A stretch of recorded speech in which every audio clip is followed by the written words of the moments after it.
ঝাঁচকচকে ঝাড়গ্রামে railway station, নিত্যযাত্রীদের ভিড় নজর কাড়ে সকাল থেকে। অথচ রেলের যাত্রী পরিষেবা কিন্তু অথৈবচ। নির্ধারিত ট্রেন মিস করলেই পরেরটার জন্য অপেক্ষা করতে হয় কম বেশি 2 থেকে 3 ঘন্টা। এরাজ্যে পৃথক জেলা হিসেবে 7 বছর পার করেছে ঝাড়গ্রাম, অথচ জেলার সদর শহরের গুরুত্বপূর্ণ রেলওয়ে স্টেশনের যাবতীয় পরিষেবা রীতিমতো বেহাল, যা নিয়ে উদ্বিগ্ন জঙ্গলমহলবাসী। 2017 সালে 4 এপ্রিল ঝাড়গ্রাম জেলা ঘোষণা। ঝাড়গ্রাম জেলা আজকে ট্যুরিস্ট ডেস্টিনেশন। ঝাড়গ্রাম জেলা শহর ঝাড়গ্রাম, দীর্ঘদিন ধরে রেল কানেক্টিভিটি আছে। কোভিডের পরবর্তী সময়ে যেরকমভাবে লোকালে কাট করা হয়েছে, এক্সপ্রেস অনেক দাঁড়ায় না, তাহলে কোথাও না কোথাও রাজ্যের রাজধানীর সাথে যেমন আমাদেরকে ডিসকানেক্ট করার চেষ্টা হচ্ছে, আবার জঙ্গলমহলকে ট্যুরিস্ট প্রমোশনের নামে ট্যুরিস্টকে আনার চেষ্টা হচ্ছে, কিন্তু রেল কমিউনিকেশন ডেভেলপমেন্ট করা হচ্ছে না। অথচ রেল স্টেশনকে যদি দেখা যায়, সবথেকে ঝাঁ চকচকে মনে হয় রেল স্টেশন তৈরি করার চেষ্টা হচ্ছে, কিন্তু মানুষ যে সুবিধাটা পাবে, যে যোগাযোগের যে ব্যবস্থাটা, সবথেকে বড় পিইউসি সেক্টর হচ্ছে রেল। সেক্ষেত্রে জঙ্গলমহলের মানুষকে বিভিন্নভাবে বঞ্চিত করা হচ্ছে। অনেক ট্রেন আছে, না দিল্লিগামী ট্রেন দাঁড়ায়, না ভুবনেশ্বরগামী ট্রেন দাঁড়ায়। তো কোথাও না কোথাও আজকে চিকিৎসাকে কেন্দ্র করে, কর্মসংস্থানকে কেন্দ্র করে অনেক আইটি প্রফেশন, বিজনেসম্যান, রোগী কোথাও ঘুরতে যাবে। মোটামুটি ঝাড়গ্রাম জেলা শহর আছে, ঝাড়গ্রামে বড় স্টেশন আছে, মডেল স্টেশন হচ্ছে, কিন্তু ঝাড়গ্রামের মানুষ কতটা রেল কানেক্টিভিটি পাচ্ছে, রেল পরিষেবা পাচ্ছে, সেটা সবথেকে বড় বিষয়। আমরা বিভিন্ন সময় দৃষ্টি আকর্ষণ করেছি যে লোকালটা যেমন ছিল, প্রয়োজনে আরও লোকাল বৃদ্ধি করতে হবে টাটা খড়গপুর বা ঝাড়গ্রাম হাওড়া রুটে, কিন্তু বৃদ্ধি তো নেই, অপরন্ত কাটছাট করা আছে। অনেক লোকাল যে ফেয়ার, সেটা বৃদ্ধি করে এক্সপ্রেসের ফেয়ার হয়ে গেছে। তো টোটালটি বলা যেতে পারে সাধারণ মানুষকে যে পরিষেবা দেওয়ার কথা, সেই পরিষেবা দেওয়ার নাম করে স্টেশনগুলোকে ডেভেলপমেন্ট করা হচ্ছে এবং সাধারণ মানুষের পরিষেবাই কাট করা হচ্ছে। প্রধানমন্ত্রী নরেন্দ্র মোদী 41,000 কোটি টাকার মেগা রেলওয়ে প্রজেক্টের উদ্বোধন করেছিলেন গত ফেব্রুয়ারিতে। তখন জানানো হয়েছিল 550টিরও বেশি রেল স্টেশনের পুনর্নির্মাণ কিংবা পুনর্বিকাশ করা হবে অমৃত ভারত স্টেশন প্রকল্পে। ঝাড়গ্রাম সহ বাংলার 45টি স্টেশনের নাম রয়েছে রেলের সেই প্রকল্পে। তবে বাহ্যিক চাকচিক্য ছাড়া যাত্রী পরিষেবার হাল কিন্তু এতটুকুও ফেরেনি ঝাড়গ্রাম স্টেশনে। স্বভাবতই ক্ষোভ বেড়েছে রেলের যাত্রীদের।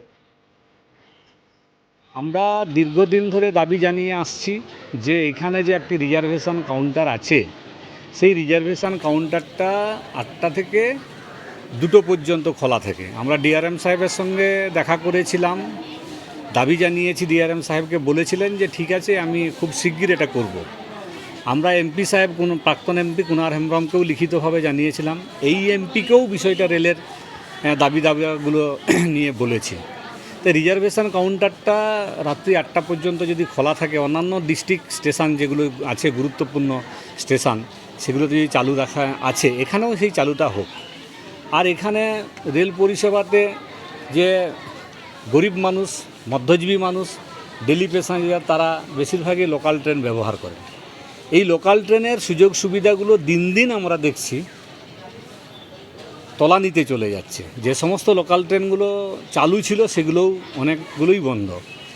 দীর্ঘদিন ধরে একটা লোকাল চলতো, আপনার হাওড়া থেকে সকালবেলা ছাড়তো, টাটা আসতো, যেটা আসানসোল লোকাল। বহু মানুষ ওই দিক থেকে যারা রাতে হাওড়া স্টেশনে নামতেন, তারা ওই লোকাল ধরেই ঝাড়গ্রাম বা এদিকে চাকুলিয়া এদিকে আসতেন। ওই লোকালটা বন্ধ করে দেওয়া হয়েছে, ওটা হাওড়ার থেকে আর ছাড়ছে না। তাহলে আমরা দেখছি যে একের পর এক লোকাল ট্রেন বন্ধ হয়েছে। এখানে জঙ্গলমহল একটা লোকাল ট্রেন চলতো, যেটাতে বেশিরভাগ ডেলি প্যাসেঞ্জার যাতায়াত করতেন। সেই যে কোভিডের সময় বন্ধ হলো, সেটা আর চালু হলো না। এখানে ঘাটশিলা লোকালটা চলছে, ঘাটশিলা লোকাল, কিন্তু তাতে টিকিট কাটতে হচ্ছে এক্সপ্রেসের। কঠিন ব্যাপার, এটা নিয়ে কিছু রেল ভাবছে না। তারপর বিরসা মুন্ডা এক্সপ্রেস তো বন্ধই, লালমাটি ছিল একটা, সেটাও তো বন্ধ। 24 লোকসভা ভোটে রাজনৈতিক পালাবদল হয়েছে ঝাড়গ্রামে। উপজাতিদের জন্য সংরক্ষিত কেন্দ্রে জিতেছেন তৃণমূল কংগ্রেসের কালীপদ সোরেন। সংসদের বাদল অধিবেশনে জেলাবাসীর দাবি দেওয়া নিয়ে সরব হবেন বলে জানিয়েছেন পদ্মশ্রী সাংসদ। আর এবারে যেহেতু আমি সংসদে গেছি, এখানে আমাদের যিনি সম্মানীয় রেলমন্ত্রী আছে, ওনার সামনে বক্তব্যটা তুলে ধরবো। বিশেষ করে আমাদের হাওড়া পর্যন্ত যে লোকাল ট্রেনের যে একটু প্রয়োজনীয়তা আছে, আমরা এটা সবসময় ঝাড়গ্রামবাসী হিসেবে সেটা আমরা উপলব্ধি করতে পারছি, যাতে এটা অবিলম্বে লোকাল ট্রেনের ব্যবস্থা করা হয়, তার জন্য অবশ্যই আমাদের দাবি থাকবে। সেদিন যেমন আমি দিল্লি থেকে এলাম, দিল্লি থেকে আমাকে নামতে হলো হিজলিতে, কিন্তু ঝাড়গ্রাম পেরিয়ে আমাকে হিজলি যেতে হলো। এটা খুব অসুবিধার ব্যাপার। অন্তত সপ্তাহে দুদিন যদি আমাদের এখানে স্টপেজ দেয়, তবুও মানে ঝাড়গ্রামবাসী আমরা উপকৃত হব, কারণ ঝাড়গ্রাম তো এখন জেলা শহর হয়ে গেছে, চারদিক থেকে ঝাড়গ্রামের যোগাযোগ, এবং এখানে প্যাসেঞ্জারের সংখ্যাও প্রচুর প্যাসেঞ্জার আছে এখানে।